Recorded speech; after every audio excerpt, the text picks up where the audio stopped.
주신 하나님의 말씀 같이 보겠습니다. 우리에게 주신 하나님의 말씀은 사도행전 6장 1절부터 7절의 말씀입니다. 사도행전 6장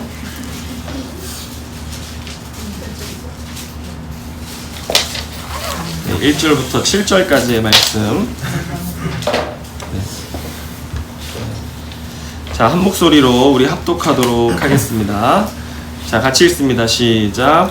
그때의 제자가 더 많아졌는데 헬라파 유대인들이 자기네 과부들이 매일의 구제에 빠짐으로 히브리파 사람을 원망하니 12사도가 모든 제자를 불러 이르되 우리가 하나님의 말씀을 제쳐놓고 적대를 일삼는 것이 마땅하지 아니하니 형제들아 너희 가운데서 성령과 지혜가 충만하여 칭찬받는 사람 7을 택하라. 우리가 이 일을 그들에게 맡기고 우리는 오로지 기도하는 일과 말씀 사역에 힘쓰리라 하니 온 무리가 이 말을 기뻐하여 믿음과 성령이 충만한 사람 스데반과 또 빌립과 프로고로와 니가노르와 디몬과 바베나와 유대인이 되었던 안디옥 사람 니골라를 택하여 사도들 앞에 세우니 사도들이 기도하고 그들에게 안수하니라.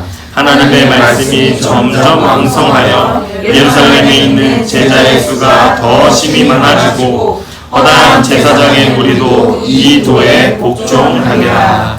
아멘. 네, 오늘 이 말씀 가지고 성령이 쓴 우리행전 16번째 말씀 함께 나누도록 하겠습니다. 우리가 교회가 성장할 때 보면요, 무엇을 가장 주의해야 하는가? 여러분, 교회가 성장할 때 뭘 가장 주의해야 할까요? 바로 차별입니다. 소위 여러분 그런 말 하시죠. 굴러온 돌이 박힌 돌 빼낸다, 이런 말이 있어요. 근데 교회에서도 이런 말 사용합니다. 그래서 얼마나 두 돌 사이에 알력과 힘겨루기가 있으면 결국 뭐가 빠져요? 박힌 돌이 빠지겠습니까? 네, 박힌 돌이 빠진다고 하는 거예요. 저도 목회 경험을 돌아보면 부목사 시절에 제가 김천에서 사역할 때 그 지방, 그때 이제 지방마다 혁신도시라는 것들이 세워지기 시작했어요. 그러면서 공공기관 이전들이 막 진행됐는데 김천에는 한국전력이 들어왔어요. 그래서 혁신도시뿐만 아니라 그 구시가지였던 김천 시내에도 이제 막 수도권 사람들, 서울 사람들이 대거 유입되기 시작했습니다. 그럼 교회는 뭐 해야 돼요? 교회도 발맞춰서 그들에 대한 또 사역들을 해야 되잖아요. 그래서 어떤 집사님이 구글에 우리 교회 소개를 위치, 거리, 뭐 이러이러한 사람들이 오시면 좋습니다 이렇게 올렸는데 그걸 보고 그 한국전력 직원 가정이 교회로 온 거예요. 그래가지고 그때 뭐 목사님이 너무 기쁘셔가지고 저희한테 특별히 제가 그 임무를 맡아서 막 거리는 얼마며 약도와 도표 이런 걸로 소개를 해서 사람들이 구글을 보고 교회를 찾아오는구나. 여러분, 구글에 우리 교회가 없습니다. 네. 왜 이러세요? 네. 구글을 보고 온다는 것이 너무나 신기하게 느꼈었는데, 그런데 담임 목사님이 얼마나 또 그 혁신도시 사람들을 위해서 헌신과 또 애정으로 사역을 했는지 여러 가정이 들어온 거예요. 그 인원이 꽤 되는 겁니다. 벌써 연령도 젊고 또 아이들도 새롭게 막 들어오면서 교회 학교가 부흥되고 이런 일들이 있는데, 그때 어떤 일이 일어나는 줄 아십니까? 교회 안에 불만이 터져나왔어요. 담임 목사님이 혁신도시만 사랑한다. 서울에서 온 사람들. 그렇죠. 뭐 담임 목사님도 우선 새 가정들이 막 들어오니까 새로운 가정들을 막 챙겨야 되잖아요. 이게 집중하기 시작했어요. 그리고 이제 담임 목사님이 그 혁신도시에 있는 한국전력 사내 그 기독인 예배에서 설교도 하시고 계속적인 노력을 기울이시니까 이런 불평이 나왔는데, 교인들이 뭐라고 하냐면 교회가 혁신도시 구역 아닌 구역으로 딱 나눠졌어요. 그래서 목사님 혁신도시만 사랑한다고 차별한다고. 그래서 제가 떠난 이후에도 그런 갈등의 골이 더 심해졌다는 얘기를 들었었는데, 여러분, 혁신도시에서 아까 그 집사님도 말씀하셨듯이 혁신도시에서 온 사람들은 말도 서울 말이에요. 여러분, 서울만. 정말 제가 깜짝 놀란 게 이제 시청에서 무슨 행사를 하면 또 학교나 이런 데서 행사를 하면요 경상도는 서울말 쓰는 사람을 사회자로 시켜요. 그런데 제가 들으면 그게 서울말일까요? 아니에요. 그런데 그게 서울말이야 그 사람들한테. 그래서 세련된 서울말을 한다고 그 사람을 세워놨는데 우리가 보기에는 서울말이 아니에요. 억양, 말투 이런 것들이 그렇잖아요. 그런데 뭐 서울 사람들이죠. 뭐 학력으로 보나 사회적인 지위로 보나 김천 사람들보다 훨씬 매력적인 사람들인 거예요 사실상. 그러니까 원래 교회 토박이들이 얼마나 그분들을 경계하고 교회가 나눠지기 시작했는지. 여러분 사실 교회의 이런 문제들은 어떻게 하면 해결할 수 있어요? 행정적으로, 조직적으로 이 제도를 잘 정비하면 위기를 기회로 바꾸고 또 문제를 사전에 관리할 수 있는데, 여러분 오늘 초대교회 한번 보세요. 갑작스런 부흥이 일어나면서 이런 행정적, 조직적 문제들이 나타나기 시작했습니다. 여러분 한번 생각해 보세요. 우리 교회가 이렇게 예배를 드리는데 한 달 만에, 아니 한 달도 아니에요, 몇 달 만에 10,000명이 우리 교회에 들어온다고 생각해 보세요. 네. 예배 공간 문제, 식사 문제, 주차 문제, 지역 민원 문제, 네. 그리고 함께 늘어나는 뭐예요? 교육부서 문제. 그리고 교인들의 그에 따른 불만과 건의사항을 신경 쓰려면요, 여러분 행복한 고민일 거라고 생각하시지만요 교회가 완전히 마비가 됩니다. 안 봐도 비디오잖아요. 예. 커피 대접이요? 꿈도 못 꿉니다. 꿈도 못 꿔요. 그런 거요. 김밥이요? 김밥 그냥 알아서 집에 가서 드셔야 돼요. 그냥 예배 끝나면 다 흩어지기 바쁠 거 아니에요? 제가 여기 서울신대 있을 때 대학교에 이제 이제 교회 무리가 나눠져서 이렇게 들어오게 됐어요. 그냥 교수님 가정 몇 가정이 드리던 교회 예배, 그 대학교회 예배에 1년에 무리들이 왔는데 거기에 LG 부사장이 들어오고 성도 중에. 그래서 어떻게 됐을까요? 11조를 몇백씩 하고, 네. 교회 분위기가 완전히 달라져요. 막 술렁술렁이는 거예요. 근데 한번 생각해보세요. 큰 사업가가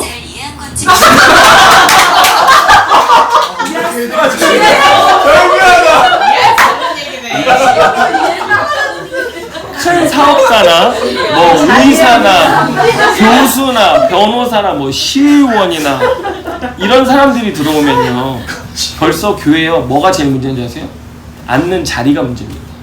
네, 자리, 좋은 자리잖아요. 이렇게 자리가 문제예요. 네. 여러분 사람들은 저마다요 나는 당신과 다르다라고 하는 어떤 개인적 우월감을 가지고 살아가거든요. 나는 남보다 좋은 차를 타, 나는 남보다 더 좋은 집에 살아, 그리고 나는 남보다 경제적, 사회적으로 더 나은 지위에 있고, 심지어는 나는 다른 건 없어도 다른 사람들보다 도덕성은 높고, 또 이런 사람 있죠. 교회 안에서도 나는 누구보다는 주일 성수 잘한다, 또 나는 누구보다 헌금 많이 한다, 누구보다 봉사 많이 한다, 나는 이 교회 개척 멤버다, 뭐 등등의 다 달라요. 사람들마다 다 다르지만 어떤 그런 한 가지씩 자신의 삶의 우월감을 가지고, 참 아이러니하지만 우리가 공동체를 이루고 이렇게 한데 모여 살고 있는 거예요. 그런데 여러분 이거 정말 우리 안에 있는 숨은 죄거든요. 교만이에요. 예. 그리고 착각인데, 교회 공동체가 완전하고 거룩한 공동체가 아닌 은혜를 입은, 우리는 뭐예요? 은혜 입은 죄인 공동체잖아요. 그죠? 여러분 우리 한 사람 한 사람이 다 완벽하고 의롭습니까? 아니잖아요. 우리는 하나님의 은혜를 덧입은 죄인 공동체예요. 그렇기 때문에 이런 면을 가지고도 한 공동체를 이루고 살아가는 거예요. 그래서 교회 안에 뭐가 제일 무서워요? 갈등이 무서운 겁니다. 누군가의 한마디 말이 누군가의 삶의 자존심을 탁 건들잖아요. 그러면요, 우리 안에 숨어있던 내적 우월감이 고개를 벌떡 들면서 이 내적 자아가 고개를 들기 시작하면요, 야, 내가 너보다 벌써 이렇게 비교하기 시작합니다. 내가 너보다 그래도 예배도 잘 드리고, 내가 너보다 헌금도 많이 하고, 내가 너보다 헌신도 많이 하고, 야 내가 너보다 성경도 많이 알고, 내가 사회적 지위도 경제적 지위도 낮고, 하다못해 왜 나야? 라고까지 우리는 우리 안에 있는 이 그동안 나를 안정시켰던 포장해 놨던 이게 뭐야? 한마디로 자기의거든요. 그런데 이게 어떻게 돼요? 속에서 밖으로 내뱉어지는 거예요. 그러면서 벌써 말을 하지 않더라도 그 사람이 이런 것들이 나오기 시작하면요, 태도와 자세가 달라지잖아요. 예? 그래서 이게 나오기 시작하면 상대방을 치는 칼이 되는 거예요. 그러면 교회가 순식간에 무너지게 되는 거거든요. 그런데 평상시에 이런 알 수 없는 균형이 외부에서 유입된 새로운 사람들로 인해서 기울고 또 그 균형이 깨어지기 시작하면요, 공동체 분위기가 이상하게 흘러가게 됩니다. 교회가 잘못되기 쉬워요. 근데 여러분 주목하세요. 이게 언제 일어나는 일이라고요? 교회가 부흥할 때, 성장할 때. 교회가 문 닫을 때는 이런 일이 안 일어납니다, 여러분. 네. 교회가 성장할 때, 너무 잘 될 때 이런 일이 일어나는 거예요. 여러분 오늘 본문의 상황이 이런 것입니다. 성경이 이것을 보여주는 건데, 여러분 교회는 가족 공동체입니다. 맞습니까? 모르셨어요? 교회는 가정 공동체예요. 예. 우리가 교회에서 받는 세례 있잖아요. 여러분 세례의 의미가 뭔지 아세요? 함께 하나님의 가족이 되었다는 공적 선언입니다. 그 가족이에요. 옆에 있는 분들에게 한번 당신은 저희 가족입니다. 한번 이렇게 얘기해 보세요.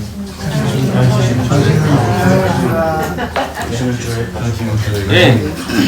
여러분 그래서 집에서 싸우면 풀잖아요. 시간이 걸리든 감정이 누그러질 때까지 참았다가 풀잖아요.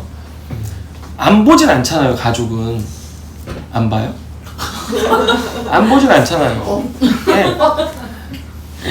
그래서 교회 안에서도요, 마음 상하는 일이 있어도 이 가족입니다. 우리는 영원히 같이 살 가족이에요. 죄송하지만 영원히 같이 살 가족이에요. 예. 가족이 된 거예요. 세례를 받음으로. 에베소서 2장 19절 말씀에 보면, 그러므로 이제부터 너희는 외인도 아니요 나그네도 아니요 오직 성도들과 동일한 시민이요 하나님의 권속이라고 그랬습니다. 이 권속 가족입니다. 가족. 예. 여러분 우리가 구원받은 하나님 나라의 백성으로서 우리는 이 땅에서 하나님의 세계를 살아가는 자로 부름받은 것입니다.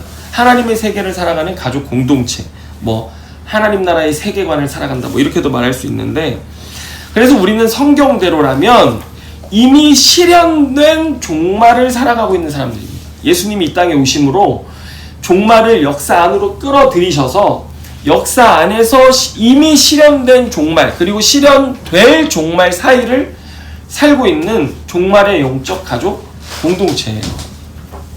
김영기 씨 아멘이십니까? 아멘. 네. 바지 가을에 엄마 바지 갈아입을래. 네, 그래요. 네. 가족이에요. 가족이라서. 네.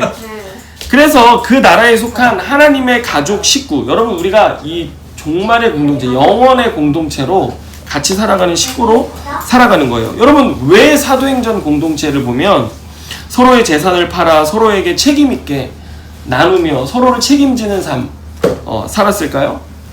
이런 종말의 영적 가족 공동체였기 때문입니다. 여러분 세례라는 건요, 단순히 나 교인 됐어 이게 아니라 우리가 영적 가족 공동체가 되었다는 그 뜻이었다라는 거죠.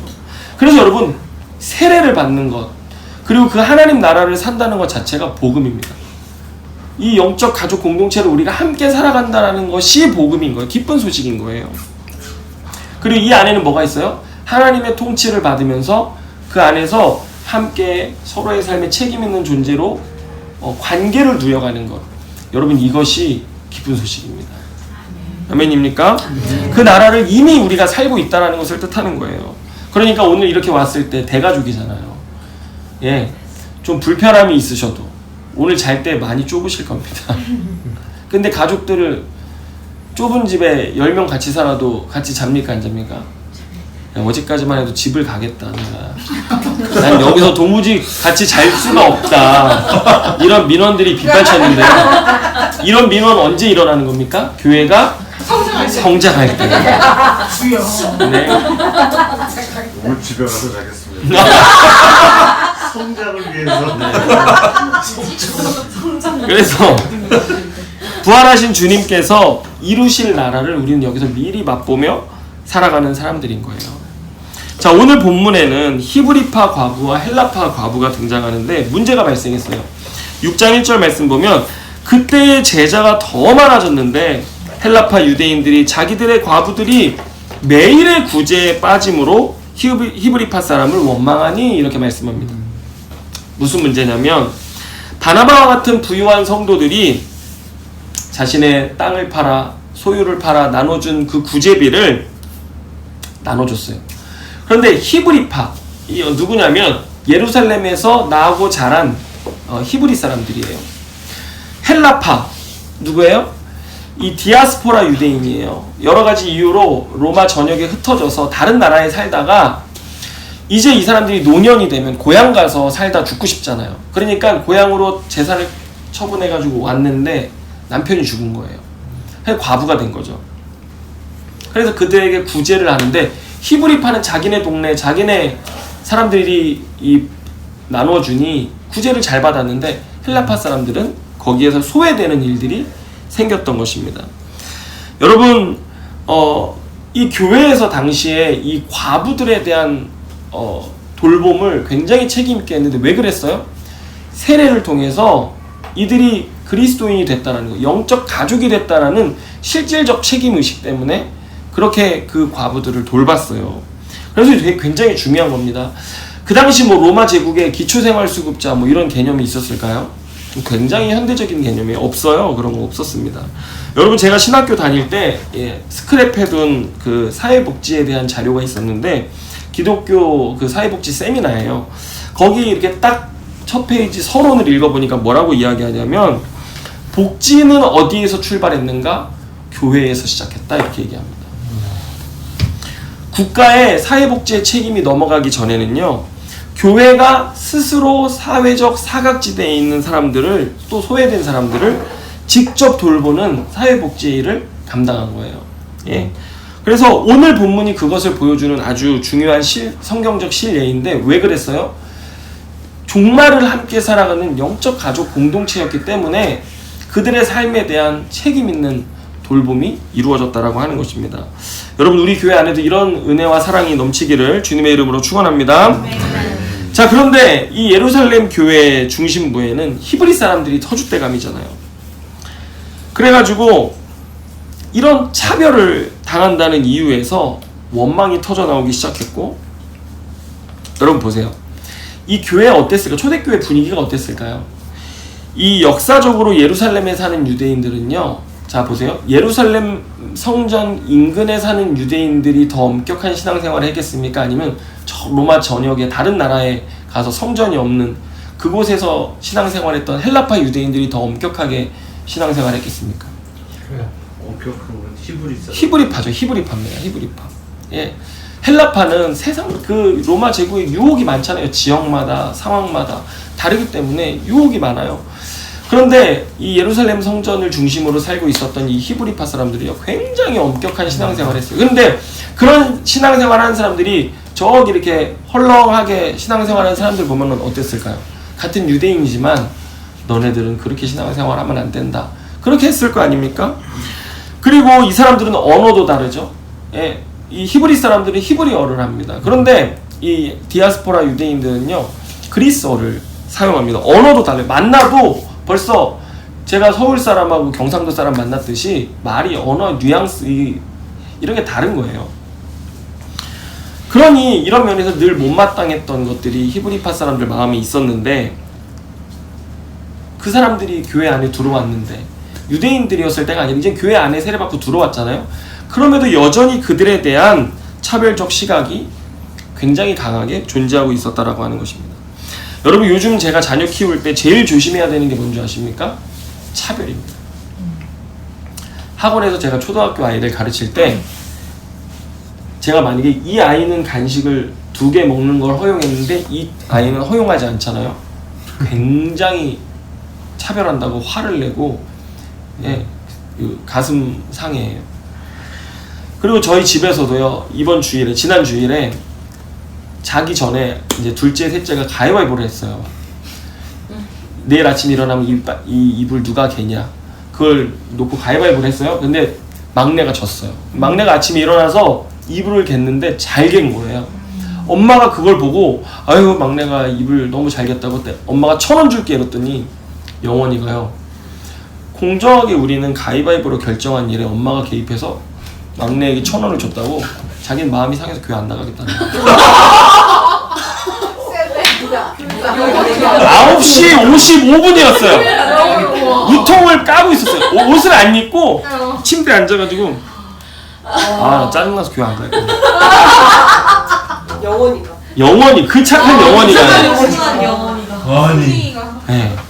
아니 너무 깜찍하게 잘 갠 거야. 너무 기특해가지고 기분 좋다. 요거 되게 위험한 거예요. 가정에서도 조심해야 되거든요. 그런데 여러분 초대교회도 가정, 영적 가정이잖아요. 그 안에서 차별이 있으니까 굉장히 심한 원망의 문제가 생기는 거예요. 여러분 보세요. 교회가 성숙한 교회입니까? 아니, 어린 교회예요. 이제 생겨난 지 막 얼마 안 됐어요.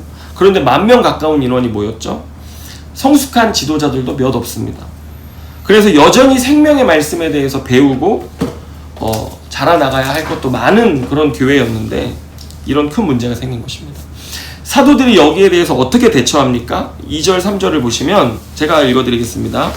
12사도가 모든 제자를 불러 이르되 우리가 하나님의 말씀을 제쳐놓고 접대를 일삼는 것이 마땅하지 아니하니 형제들아 너희 가운데서 성령과 지혜가 충만하여 칭찬받는 사람 7을 택하라. 우리가 이 일을 그들에게 맡기고 이렇게 말씀합니다. 여러분 사도들은 하나님의 말씀의 최우선성을 유지하기로 결정합니다. 왜냐하면 교회는 하나님께서 말씀으로 통치하시기 때문에 그렇습니다. 아멘입니까? 여러분 하나님의 통치 없는 인간적 해결은 교회를 망치는 길입니다. 그리고 이어지는 7 집사 선택에 있어서도 여러분 우리가 이제 본문을 살펴볼 거지만 하나님의 말씀은 필수 조건이라는 것을 우리가 알 수 있습니다. 자 여러분 보세요. 집사를 선택하는데 기준이 뭡니까? 여기 다 집사님들이신데 성령과 지혜가 충만한 사람이라는 전제 조건이 붙습니다. 자 5절에 보면요. 또 뭐라고 되어 있냐면 믿음과 성령이 충만한 사람을 뽑았다 이렇게 말합니다. 또 여러분 대표적인 이제 10절 가보면 스데반 이야기가 나오는데 스데반 어땠다고 말합니까? 10절에 보면 지혜와 성령으로 변증했다 이렇게 말합니다. 이 성령과 지혜가 충만했다. 믿음과 성령이 충만했다. 이거 뭔 얘기일까? 자 이제 집사님들 여기 다 잘 들으셔야 됩니다. 예. 직원 교육입니다. 직원이에요. 여러분 보세요. 성령 하나님은 무슨 영이세요? 성령 하나님 진리의 영이십니다. 예. 요한복음 14장 17절에 보면 여기 집사 아니라고 지금 맞아요. 굉장히 들어왔어요. 민원이. 집사 아니라고 지금 굉장히 민원이 들어왔는데 숨겼어. 청년 집사 가는 수가 있습니다. 맞아요. 네. 요한복음 14장 17절에 보면 이런 말씀이 있습니다. 그는 진리의 영이라 세상은 능히 그를 받지 못하나니 이는 그를 보지도 못하고 알지도 못함이라. 그러나 너희는 그를 아나니 그는 너희와 함께 거하시며 또 너희 속에 계시겠음이라 이렇게 말씀합니다. 예수님이 성령에 대해서 말씀하실 때 뭐라고 그래요? 진리의 영이시다 이렇게 말씀했습니다. 그래서 세상은 성령을 받지도 못하고 여기 보면은 보지도 못하고 알지도 못한다 이렇게 말씀합니다. 왜요? 예? 지금 보면 누가 받는가? 예수님 뭐라고 하냐면 너희는 그를 아나니 이렇게 얘기하거든요. 근데 제자들은 성령을 어떻게 누군지 뭐 보지도 못했어요. 근데 예수님 너희는 안다 그랬어요. 이게 왜 그러냐면 이 요한복음 14장에 나타난 이 예수님의 화법을 보면 알 수 있는데 제자 중에 빌립이 예수님께 말씀해요. 예수님 어디로 가십니까? 그랬더니 너희는 이미 아버지를 안다 이렇게 얘기했습니다. 우리가 어떻게 하나님 아버지를 압니까? 이렇게 얘기를 하니까 예수님 뭐라고 하시냐면 나를 알면 하나님 아버지를 아는 거다. 이렇게. 근데 오늘 제자들에게도 뭐라고 그랬어요? 너희는 성령을 안다. 그럼 누구를 알면 성령을 아는 거예요? 예수님을 알면 성령을 아는 거죠. 예수님 안에 하나님이 계시고 예수님 안에 성령이 다 계시는 거예요. 그래 너희는 그를 안다라고 이야기를 했는데 여러분 따라서 성령으로 충만한 자다라고 하는 말은 뭐예요? 그의 삶에 예수를 주와 그리스도로 확실하게 믿고 예수님의 가르침을 따르고 순종하는 자들이 어떤 자들인 거예요? 성령이 충만한 자들이에요. 성령의 사람이라고 하는 것입니다. 예. 그리고 그 안에 여기 뭐라고 그래요? 예? 너희가 그를 아나니 그는 너희와 함께 거하시고 너희 속에 거하시겠다. 여러분 성령님은요 예수 그리스도를 확실히 주와 구주로 믿고 그분을 따르는 삶을 살기로 결정한 사람들과 함께 거하십니다. 아멘. 예, 그리고 그 속에 거하시겠다라고 말씀하십니다. 여러분 우리는 그러면 성령님 어디 계신가? 내가 예수님 믿는데 내 예수님의 말씀을 따라 살고 있는데 성령님 어디 계신가? 어디에 있습니까? 진리로 확증하세요. 우리와 함께, 나와 함께 계신다. 그리고 어디에 계세요? 또 내 속에 계신다 라고 하는 여러분 이 진리 위에 서시기를 바랍니다. 예. 자 여러분 그 예수님은 제가 물어볼게요 여러분들에게. 자 여러분은 다 집사님들이신데 이제 청년 집사님 예정이시기도 한 예정자. 그런데 여러분은 예수 그리스도를 주와 그리스도로 확실히 믿고 그분의 가르침을 따르시고 계십니까? 네. 자 우리 집사 예정자님들 한번 잘 보세요. 집사 되려면 이게 확실해야 됩니다. 여러분은 예수 그리스도를 주와 그리스도로 주와 구원자로 확실히 믿고 그분의 말씀을 따라 살아가고 계십니까?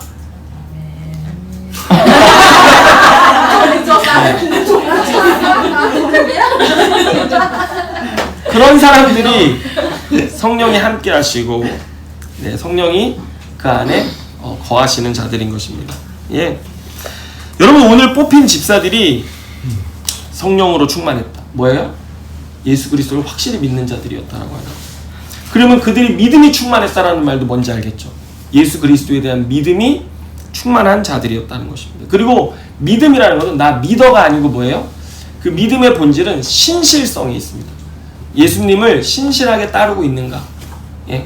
그 신실한 순종의 헌신 있는 사람들 그 믿음이 있다라고 하는 거예요. 자 그렇다면 이제 성령은 해결됐어요. 그러면 지혜가 충만했다 이건 뭘까요? 뭐 나눠줘야 되잖아요 돈을.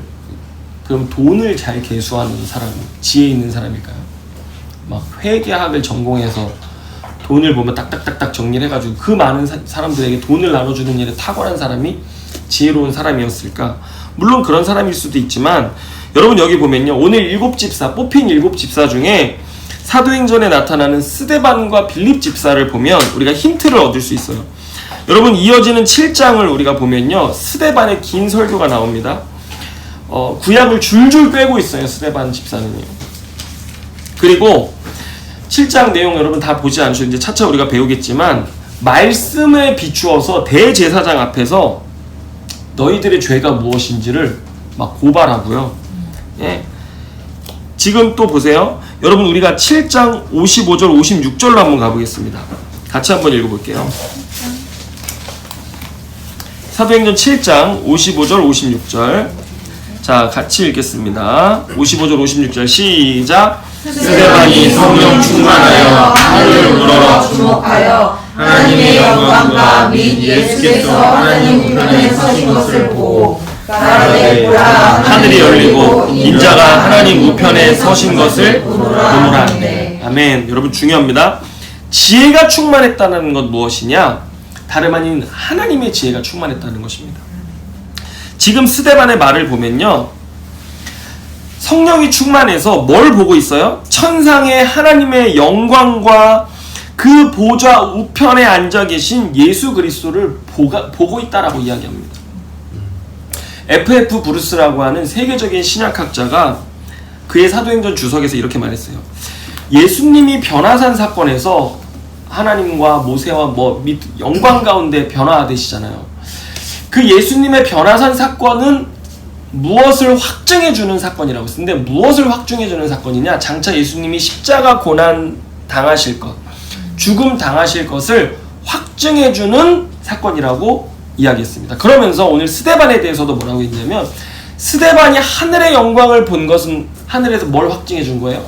그의 순교를 확증해준 거다라고 그 학자가 이야기를 하는데요. 여러분 스데반 보세요. 순교하기 전에도 그리고 지금 순교를 앞둔 직전인 지금 7장에서도 스데반은 뭘 보고 있는 사람이었냐면 성경에 나타난 하나님의 거대 서사, 하나님께서 세상을 어떻게 통치하시는지 다스리시는지 하나님의 역사는 종국에 어떻게 될 것인지를 실제처럼 훤히 보는 자였습니다. 눈을 감아도 눈을 떠도 와 하나님 그 하나님의 영광과 하나님의 그 통치가 이렇게 이 땅을 다스리고 계시구나. 예수 그리스도께서 부활하사 오늘 우리와 함께 하시면서 이렇게 하나님의 놀라운 역사를 이 땅 가운데 이루시고 계시는구나. 그것을 눈을 감아도 보이고 눈을 떠도 보이고 그리고 그의 삶에 그것이 실제로 역사하고 있으니 대제사장 앞에서도요. 그 하나님의 영광 앞에 지금 대제사장의 죄가 무엇인지를 신랄하게 고발할 정도로 그 하나님의 말씀 안에 있는 그 역사, 하나님이 어떻게 세상을 통치하실지를 훤히 아는 지혜를 가지고 있었던 것입니다. 그러다가 그 영광 바라보며 살아가다 어떻게 된 거예요? 주님 앞에 가게 된 것입니다. 또 빌립 집사 한번 볼까요? 사도행전 8장 35절 말씀을 보세요. 사도행전 8장 35절. 자, 같이 읽습니다. 시작. 빌립이 입을 열어 이 글에서 시작하여 예수를 가르쳐 복음을 전하니. 네. 빌립 집사가 제가 할 말이었어요. 일자 제가 할 거였습니다. 빌립 집사가 성령께서 말씀하셨어요. 너 지금 내가 명하는 곳으로 가라. 갔더니 에티오피아 고관인 이 간다게라고 하는 사람이 이제 돌아가던 길이었어요. 그런데 그가 이사야의 글을 펴서 읽고 있었어요. 그런데 마침 이사야 53장에 나타난 고난받는 종에 대한 말씀을 읽고 있는데 이해가 안 되는 거예요. 근데 성령이 그때 너 그의 옆으로 가라 해서 딱 가서 당신이 지금 읽고 있는 말씀이 무슨 뜻인지를 아십니까? 물어보면서 그 간다게에게 오늘 35절의 말씀처럼 빌립이 입을 열어서 이사야 53장부터 어디까지? 예수 그리스도에게까지 어떻게 성경이 이루어지고 성취되고 있는 것인지를 쫙 설명해주고 그 자리에서 간다게가 깨닫고 마차를 세우고 세례를 받고 기쁨으로 돌아가는 일이 성경에 등장하는 겁니다. 여러분 지혜가 충만한 집사들의 이 흔적을 보니까요 말씀에 탁월한 자들이 있어요. 근데 말씀에 탁월했다는 게 말씀을 백독 천독했다는 게 아니라 말씀이 무엇을 가리키는 건지 말씀이 어떻게 예수 그리스도 안에서 성취되었고 그렇다면 그 예수 그리스도께서 장차 그 말씀대로 어떤 일들을 이루시고 어떻게 세상의 거대 서사가 이 하나님의 이 역사의 이 흐름이 어떻게 될 것인지를 훤히 보고 있었다. 그 지혜를 가진 사람들이에요. 아멘입니까? 그래서 그 지혜 속에서 나는 하나님이 오늘 목적하신 일, 하나님이 계획하신 일이 무엇인지를 알기 때문에 그 하나님을 따라 살았던 자들. 빌립과 스데반 두 사람이었다는 것입니다. 여러분 이것이 성령과 지혜가 충만한 사람입니다. 여러분 우리는 집사가 되기 위해서 또는 되기 이전에 이미 세상을 살아감에 있어서도 여러분 우리에게 뭐가 필요합니까? 이와 같은 성령과 지혜가 충만한 사람이 되는 것이 우리에게 필요합니다. 예수 그리스도를 믿는 믿음이 때로는 우리가 얼마나 연약합니까? 늘 세상 속에 살면서 모진 삶의 풍파와 시련에 태풍 맞은 나무처럼 막 흔들리고 꺾이고 때로는 내 욕심과 정욕에 넘어지고 자빠지고 돈 때문에 일이 일비하고 자식 때문에 남편 때문에 힘들고 여러분 우리에게 뭐가 필요합니까? 지혜가 필요합니다. 우리 곁에서 도우시는 성령 하나님의 도움이 필요합니다. 우리 속에서 살아갈 힘을 주시고 사랑할 힘을 주시고 때때로 위로해 주시고 내 속에 확신을 주시는 성령 하나님의 능력이 필요해요. 내가 무식해 수건이랑 띠띠 수건 가족이에요. 가족이에요. 네. 네. 그래서 여러분 성령과 지혜가 충만하면요, 눈만 감으면 어떻게 돼요? 진리의 말씀이 어떻게 이루어질지, 하나님이 나에게 말씀을 통해서 깨닫게 하시고 보여주신 계획이 또 그 하나님의 일하심이 어떻게 될지 훤히 보이는 것입니다. 일하다가 힘들잖아요. 그런데 찬송을 흥얼거리면서 그 찬송 속에 하나님이 날 왜 오늘 이곳에 보내셨는지, 오늘 찬양의 가사가 그대로 있더라고요. 날 향한 계획에 하나님이 날 왜 오늘 이곳에 보내셨는지, 하나님의 계획과 뜻 안에 내가 오늘 서 있는 내 삶이 읽혀지고 보여지고, 억울한 일을 당해도 여러분 십자가를 바라보면서 하나님의 뜻이 알아지고, 열심히 살다 지쳐서 주님 이 삶의 무게 때문에 정말 우울합니다, 내 삶 다 내려놓고 싶을 때가 많습니다. 그래서 주님, 나도 주님처럼 이 잔을 내게서 옮기시옵소서. 예. 걷어주세요. 겟세마네 동산의 예수님처럼 우리도 말하고 싶을 때가 있잖아요. 그런데 예수님 그 겟세마네 동산에서 기도하실 때 뭐가 보였어요? 성령과 지혜가 충만하니 하나님의 행하실 일들이 보이기 시작한 거예요. 그래서 어떻게 했어요? 주님, 제가 그 사명의 잔 마시겠습니다 결정하고 다시 일어나 그 길을 갈 힘이 생기는 거예요. 또 기도의 자리에 앉아 있으면 하나님께서 말씀으로 다스려 주시니 내가 누군가를 어떻게 사랑해야 할지, 내가 어떻게 이 지혜로 삶을 헤쳐가야 할지, 어떻게 내가 용기를 내야 할지, 그 하나님의 통치와 그 영광이 실제로 내 삶에 역사하는 것을 내가 경험하며 살게 되는 거예요. 예? 여러분, 이런 사람들 누굽니까? 집사입니다. 집사가 이런 사람들이에요, 여러분.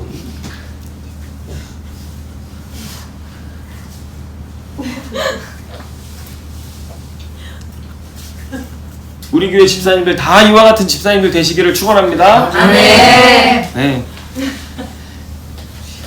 그런데 만약에 여러분 이런 사람이 아닌데, 이렇게 성령과 지혜가 충만한 사람이 아닌데 초대교회 안에 이런 중차대한 일을 맡았다고 생각해 보세요. 어떻게 되겠습니까? 일이 잘못되어지는 것이죠. 그래서 여러분 3절 4절 말씀 보겠습니다. 다시 사도행전 6장 3절 4절을 보면, 형제들아 너희 가운데에서 성령과 지혜가 충만하여 칭찬받는 사람 7을 택하라. 우리가 이 일을 그들에게 맡기고 우리는 오로지 기도하는 일과 말씀 사역에 힘쓰리라 하니. 여러분, 이번에 뽑힌 7 제자는요, 7 집사들은요, 기본 있었던 제자들 중에서도 칭찬받는 사람이었습니다. 사도들이요, 그들이 돈이 많다고 또 뭐 11조를 많이 한다고 그들을 뽑았나요? 아니에요. 그들이 헌신을 많이 한다고, 봉사를 많이 한다고 그들을 뽑았나요? 아니요. 그들의 사회적 지위와 학력을 보고 그들을 집사로 뽑았나요? 아니에요. 뭐 예배 횟수, 봉사 횟수, 이거 다 계산해놨다가 그 뽑은 거 아니에요. 근데 사실 제가 지금 얘기한 게 우리 한국교회 장로를 뽑는 대부분의 기준입니다. 재력, 학력, 11조, 뭐 예배 횟수, 뭐 기도 시간, 이런 것들을 보고 이제 장로들 뽑잖아요. 근데 그런 게 아니었어요. 오히려 이 제자들이 바라보고 칭찬했던 사람들의 삶은 어떠했을까? 여러분, 이렇게 말할 수 있어요. 고난이 많은데, 삶에 고난이 많고 시련이 많아요. 그리고 경제적으로도 매일 내 삶을 일궈내 나가느라 바쁘고 어려운데도 그 삶 속에 그 버텨내는, 그 삶 속에 하나님의 통치를 살아내는 삶의 열매가 있는 사람인 거예요. 어려운 중에도 나눌 줄 알고, 내가 어렵지만 그 하나님의 계획과 영광이 나에게 있으니 내 삶을 견뎌내고 또 누군가에게 내 삶을 나눠주고 헌신할 수 있는 그런 힘, 능력을 가진 사람들, 그리고 남을 위해 함께 기도해 줄 줄 아는 사람들. 예, 그 성경에 뭐라고 하는지 아세요? 사도 바울이 빌립보서에서 자기 일만 돌보지 않고 남의 일을 돌아보는 자가 되라 그랬어요. 여러분, 그게 오늘 이 7 집사들의 삶에 나타난 열매들 중에 하나입니다. 이런 삶을 누가 살아갈 수 있어요? 여러분, 내 삶만 살기도 바쁘잖아요. 남의 일까지 챙길 여력이 어디 있어요? 예? 저도 이번에 수련회 준비하는데 이 집사님은 이것 때문에 힘드실 거야. 저 집사님은 저것 때문에 힘드실 거야. 아, 이분은 이것 때문에 바쁘실 거야. 그래, 내가 제일 안 바쁘니까 내가 제일 이거 일은 내가 해야지. 다 떠안았어요, 제가. 나중에 보니까 고기도 내가 갖다 사고, 장을 보는데 17만 원어치를 봤는데 마트 사람들이 다 카트에 이만큼을 가득 실으니까 무슨 일을 하세요? 그래가지고 배달을 해주더라고요. 그래서 배달을 시켜가지고 하고, 뭐 하여튼 이것도 제가 뽑고 막 어떻게 하다 보니까 다 바쁘니까 제가 그래도 막 틈틈이 한다고 해가지고 막 해서 어떻게 해서든지 이게 막 좀 부담 없이 오셨으면 좋겠어가지고 오는데 왜 다 목사님 혼자 해가지고 일을 다 빵꾸를 냈냐고 저한테 구박을 하는데 고기는 부족하면 어떡하냐고. 네, 택배가 또 늦게 왔어요. 4시에 출발한 4시 7분에 도착했어요. 택배를 놓고 미리미리 시켜서 그거를 해가지고 막 잔소리를 얼마나 들었는지 제가 수련회 은혜가 하나도 안 돼가지고 제가 누구 좋으라고 내가 열심히 섬겼는데. 네.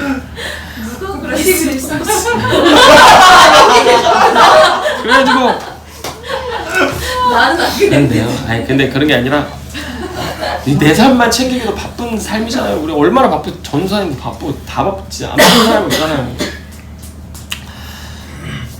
그런데 그런 힘든 와중에서도 주님 어떻게 하라는 거예요? 이런 능력을 가진 사람들은요, 하나님의 통치, 하나님의 계획을 바라보면서 그 안에 내가 힘을 얻어서 내 삶을 넘어서는, 제가 봤을 때 오늘 냉면이 그런 것 같아요. 냉면. 오늘 이번 수련회 때 먹은 냉면. 냉면은 사람의 힘으로 할 수 있는 게 아니더라고요. 이거는 사람의 힘으로 할 수 있는, 한 그릇 드셔봤죠, 그죠? 사람의 힘으로 할 수 있는 게 아니에요, 이거는. 그런 거, 이런 것들을 보면 사람들이 뭐 하겠어요? 칭찬하는 거예요. 아, 저분은 자기 삶도 바쁜데, 자기 삶 살기도 힘든데 저렇게 보이는 거죠. 보이는 거예요, 여러분. 보이는 그것이 칭찬이 되었고, 그런 칭찬 가운데서 7명을 뽑았다라고 하는 것입니다. 여러분, 근데 우리도 마찬가지입니다. 누가 알아요? 다 알아요. 이런 사람이 누구라는 건요, 다 압니다. 그냥 바빠서 못하는 거는 다 그렇다라고 하죠. 근데 그럼에도 하는 사람은 보입니다. 교회 안에, 공동체 안에 보여요. 아, 저 사람이구나. 예? 그래서 사도들이 그런 사람들을 기도하고 안수하여서 7명을 뽑았는데, 근데 여러분 오늘 이 7명의 이름을 보면요, 전부 다 헬라인들입니다. 다 헬라파만 뽑았어요. 히브리파 안 뽑았어요. 그래가지고 공동체 이 조직의 균형을 위해서 헬라인들을 대거 집사로 뽑아서 헬라파 과부들의 원망을 잠재우고 그들을 돌보게 했을 뿐만 아니라 교회 전체 사역을 건강하게 했던 것입니다. 그 결과 어떤 일이 일어났습니까? 7절입니다. 같이 읽습니다. 시작. 하나님의 말씀이 점점 왕성하여 예루살렘에 있는 제자의 수가 더 심히 많아지고 허다한 제사장의 무리도 이 도에 복종하니라. 여러분, 말씀에 집중하니, 말씀에 충만한 사람들, 말씀에 사로잡혀서 그 성령의 충만함과 또 지혜의 충만함을 가진 사람들을 택하니 어떤 일들이 일어났어요? 말씀이 더 왕성하게 되었다. 점점 더 충만케 되었다라고 이야기하는 것입니다. 여러분, 교회는 사도들도 말씀과 기도에 헌신하고 집사들도 말씀의 지혜와 성령에 헌신할 때 건강하게 성장할 수 있습니다. 그리고 하나님의 말씀이 역사하는 공동체가 되는 것입니다. 오늘 우리가 이렇게 수련회 왔는데요, 저와 여러분 모두 이와 같이 하나님의 지혜와 성령으로 충만하시기를 주님의 이름으로 축원합니다. 같이 기도하겠습니다. 하나님 아버지, 감사합니다. 우리를 영적 가족 공동체로 불러주시고 영원한 하나님의 나라, 그 종말을 이 땅에서 살아가는 믿음의 공동체 되게 하신 것 주님 감사합니다.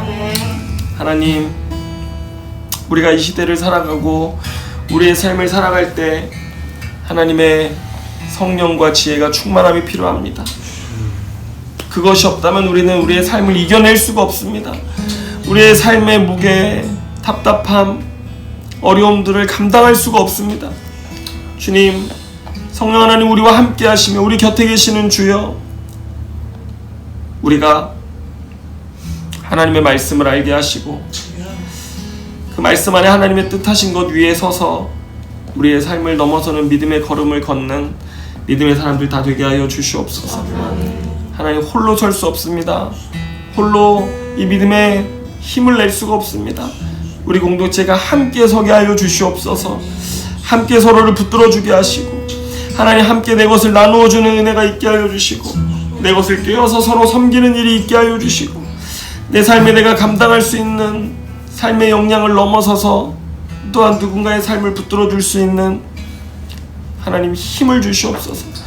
그렇게 아름다운 공동체를 이루어가며 사는 하나님 우리가 되어지기를 원합니다.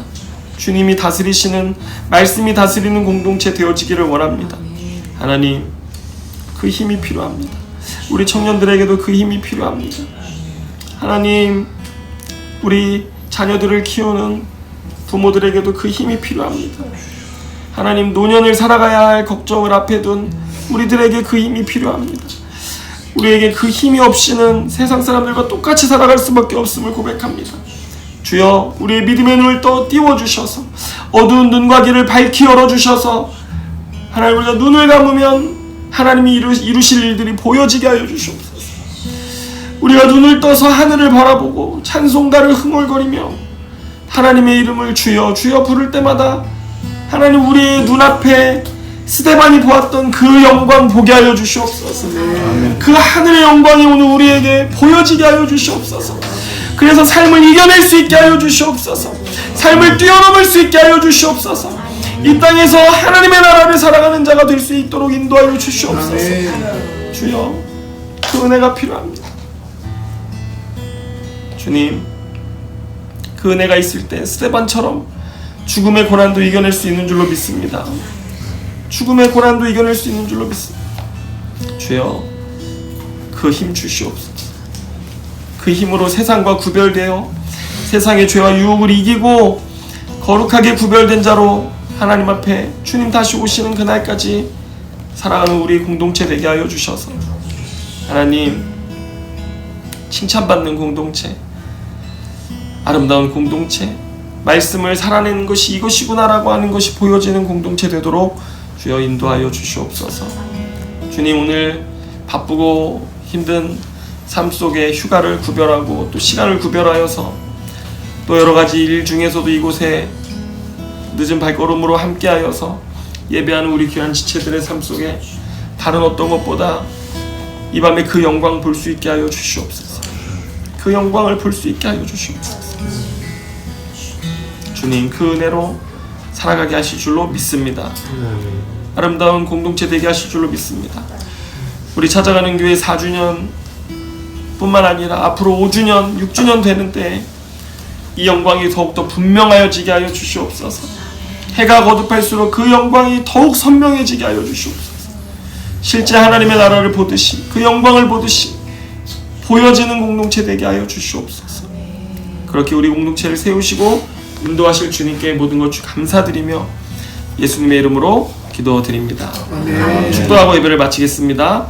이제는 우리 주 예수 그리스도의 은혜와 하나님 아버지의 극진하신 사랑하심과 성령께서 우리와 함께하사 하나님의 보좌의 영광을 보게 하시는 놀라운 은혜가 오늘 그렇게 하나님의 말씀의 사람으로 살아가기를 결단하는 모든 성도들 머리 위에 이제로부터 영원토록 함께하여 주시기를 간절히 축원하옵나이다. 아멘.